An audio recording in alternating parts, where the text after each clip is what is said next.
Assalamualaikum warahmatullahi wabarakatuh.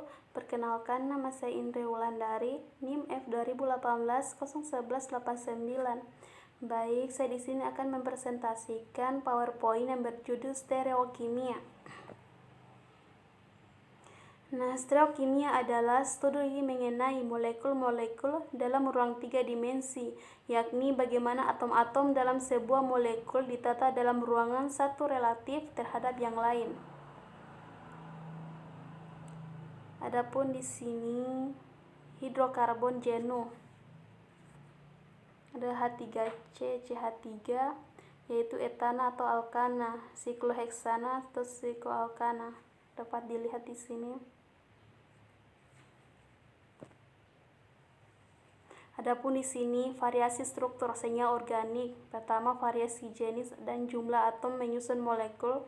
Kedua, variasi urutan atom yang terikat satu sama lain dalam suatu molekul. Ketiga, variasi penataan atom penyusun molekul dalam ruang 3 dimensi yang dikarenakan ketegaran atau rigidity dalam molekul. Isomer adalah suatu molekul dengan jumlah dan jenis atom yang sama tetapi berbeda susunan atomnya. Jenis isomer yaitu isomer struktural dan isomer geometrik. Adapun di sini jenis isomer. Pada isomer struktural, pertama, jenis dan jumlah atom penyusun molekul sama. Kedua, variasi urutan atom yang terikat satu sama lain dalam suatu molekul. Gugus fungsi sama, beda, terutama atom saja. Gugus fungsi berbeda, isomer fungsional. Adapun di sini isomer geometrik. Yang pertama, jenis, jumlah, dan urutan atom terikat satu sama lain dalam suatu molekul sama. Kedua, variasi penataan atom penyusun molekul dalam ruang 3 dimensi yang dikarenakan ketegaran atau rigidity dalam molekul. Nah, di sini adalah isomer struktural. Dapat dilihat di sini, dan adapun isomer fungsional. Ini adalah isomer fungsional.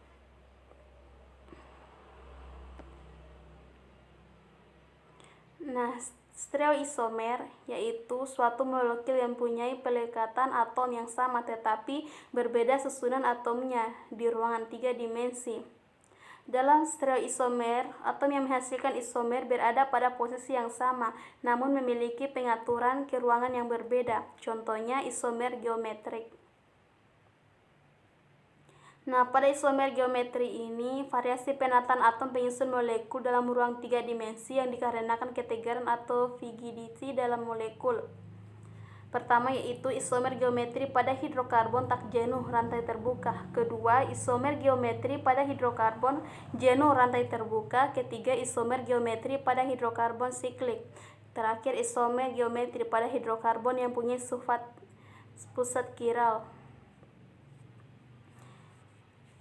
Adapun di sini ada isomer geometri pada hidrokarbon tak jenuh rantai terbuka. Pada keterbatasan perputaran atom-atom yang terikat pada masing-masing atom C pada ikatan rangkap yang dikarenakan adanya interaksi antara orbital P membentuk ikatan. Ini ada C2H4.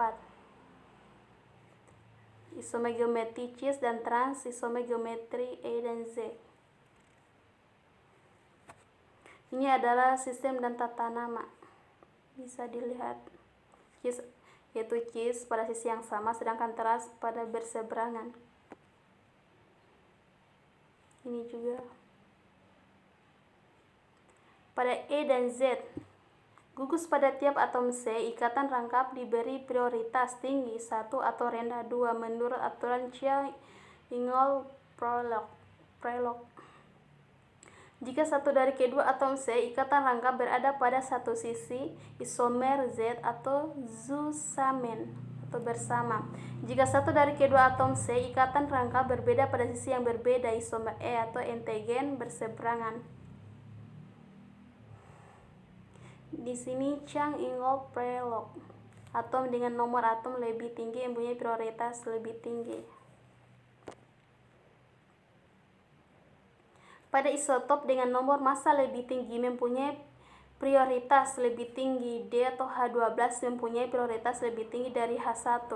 Jika kedua atom identik, maka atom berikutnya digunakan untuk menentukan prioritas. Nah, di sini adalah atom dengan ikatan rangkap 2 atau 3 setara dengan 2 atau 3 kali ikatan tunggal. Bisa lihat gambarnya. Nah, di sini ada isomer geometri pada hidrokarbon jenuh rantai terbuka. Pada keterbatasan perputaran atom-atom yang terikat pada masing-masing atom. Nah, di sini rintangan perputaran atom tidak sebesar rintangan atom-atom yang terikat pada atom C ikatan rangka. Ikatan masih memungkinkan atom-atom yang terikat pada atom C untuk berputar. Molekul yang memiliki penataan dalam ruang secara berlainan ke formasi struktur atom konformasional isomers, konformer goyang Schwagerite dan konformer eclipse. Di sini gambar pada C2H4 bisa dilihat sendiri. Adapun di sini adalah gambaran mengenai molekul berdimensi 3. Bisa dilihat sendiri. Adapun di sini rumus kuda-kuda. Ini adalah gambar proyeksi Neumann. Ini ada rumus Baji dan di sini ada ikatan pada titik hitam ini.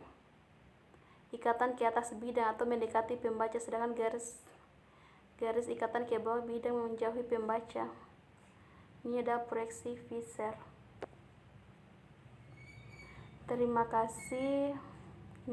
Inilah presentasi PowerPoint yang saya lakukan. Jika ada kekurangan mohon dimaafkan. Sekian ucapan wabillahi taufiq. Wassalamualaikum warahmatullahi wabarakatuh.